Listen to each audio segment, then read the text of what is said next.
Welcome to Variant Edition Tuesday, your source of comic book news and culture. Every week, Variant Edition Tuesdays bring you the latest headlines in the world of comics and a sneak peek at what comics you shouldn't miss on Wednesday. And this week, we're adding a new feature, our Book of the Week. Wonder what will be this week? Stay tuned, but for now, sit back and get ready for a quick dose of comic knowledge that will prepare you to step into your shop this week. Hi, I'm Lewis, and here are the comics that you should find at shops this week. It's definitely not a small week this week, with two huge releases that may create a bit of a frenzy in your local comic shops. The hardcover collection of the Online Heroes comic ships Wednesday with two covers, one by Jim Lee and the other by Alex Ross. And if that's not enough to get the civilians comic shopping, we've also got the release of the hardcover collection of Stephen King's Dark Tower, The Gunslinger Born. Oh, and just to round out the big guns, Dark Horse has Joss Whedon's Buffy Season 8, Number 8. And if you missed any of the first four, you're in luck. Special final version reprints hit this week. Okay, in more mainstream comics, releases be on the lookout for Astonishing X-Men 23, finally. Fantastic Four 451, Criminal 10, Miss Marvel 21, Omega the Unknown 2, Silver Surfer in Thy Name 1, and don't tell anyone, but New Adventures of Illuminati number 5 might just open up the doors for the huge secret Skrull invasion next year. DC counts down with 25 and the Red Rain search for Ray Palmer, plus Infinity Inc. 3, Robin 168, Supergirl 23, and Superman 670. Okay, so far a pretty big week.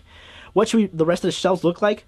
Expect Fearless number 1, Spawn 172, Hellboy Darkness Call 6, Lobster Johnson 3, Fallen Angel 21, Iron and the Maiden 4, Star Wars Legacy 17, Vinyl Underground 2, and a cool reprint of Marvel's Thor 1 through 3, just a week before number 4 hits. Alright, our pick of the week? Well, Kevin's looking for the art of Matt Wagner's Grendel. I can't wait for Uncanny X-Men 492. But our pick of the week has to be the penultimate issue of Y the Last Man, number 59. Only one more to go after this one, and we can't wait to see where it goes. Hi, I'm Nick, and these are your headlines for Tuesday, November 6th, 2007. It's a strike.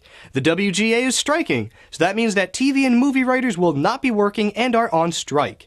Who knows how long it will last, but comics are not affected. And who knows, maybe there will be some catch-up work by lapsed TV writers on their comic projects. Want a great rundown of what the strike means and who it affects? Check out Brian K. Vaughan's website for a great piece on the strike. But like we said, comics are not affected, so your countdowns and complexes and wars of all manner shouldn't be delayed. But who are we kidding? They probably will be anyway, but as usual, they won't have anyone to blame. So speaking of comics and movies, here's Eddie with more comic book related movie news. Thanks, Nick. While the writers may be on strike, that doesn't mean that already in production projects aren't moving forward. The X-Men spin-off Wolverine has a title, X-Men Origins Wolverine, and is shooting in New Zealand. The strike doesn't affect promotion either. The trailer for the adaptation of Mark Millar's Wanted was released last week. Let's say it uses the word adaptation strongly. As in, how is it comics related? Title, check. Characters, check. Story, we'll still reserve judgment until we see it. Finally, two cool announcements that won't come together until well after the strike is cleared up. Paramount Pictures will be developing Archaea Studios' Press The Killer with David Fincher directing. And Dwayne The Rock Johnson confirmed he will play Black Adam in the upcoming Shazam movie. But now the hard part. Who will fill the role of Captain Marvel? Nick? Thanks, Eddie. And to follow up on the Wanted trailer, Top Cow will be reissuing the Wanted collection with a new cover. If a movie based on a comic doesn't really base itself on the comic, will the comic get a sales boost? And finally, comics get a pretty big push this past weekend as Marvel took out a full-color ad promoting this Wednesday's release of Stephen King's Dark Tower hardcover. That's a nice piece of promotion there. Should help Barnes & Noble sell a few more copies. Oh, and probably some comic shops, too. Well, that's it for the news this week. We'll see you next time. Every week we give our pick of the week. It's basically whatever book we are looking forward to seeing on the racks, but it's not necessarily the best book of the week. So we're going to remedy that starting this week with our new Book of the Week feature. Every Tuesday, we're going to look back at last week's books and decide what was the best release of the week. No predicting, just the best book we read. So what's our first book of the week? It was tough this week. Justice Society of America number 10 was a great read, but we're giving the honor to X-Men Messiah Complex number 1. I couldn't help but be reminded of how I felt when I first started reading the X-Men back in the late 80s with The Fall of the Mutants. To me, this captured what the old school X-Men did best. Maybe the art by Mark Silvestri is influencing me, but if it is, it's not for the worse.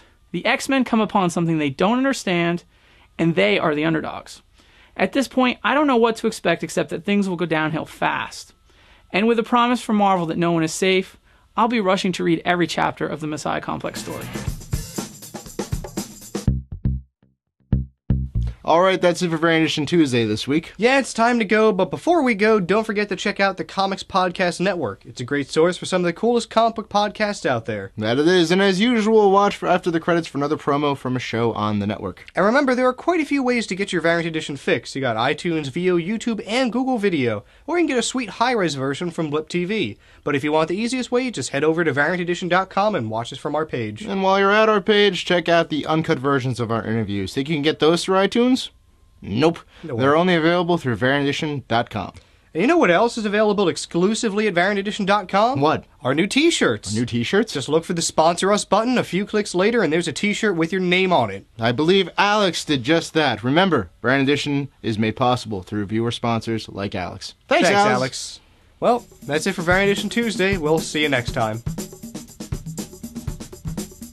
Okay. What? I've got a question for you. How many podcasters do you know have faced werewolves? I remember just running down these stairs, and I could hear this voice behind me. Oh my God, Jesus, run! Run, Brian, run! He's right behind me! Run, please! He's gonna kill me! Run, run!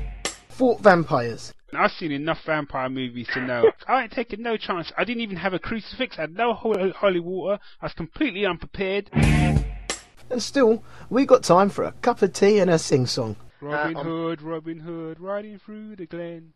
Robin Hood, with his merry As if you men. couldn't guess. Steals from the rich, gives to Give the to the poor. poor. Robin Hood, Robin Hood, Robin Hood.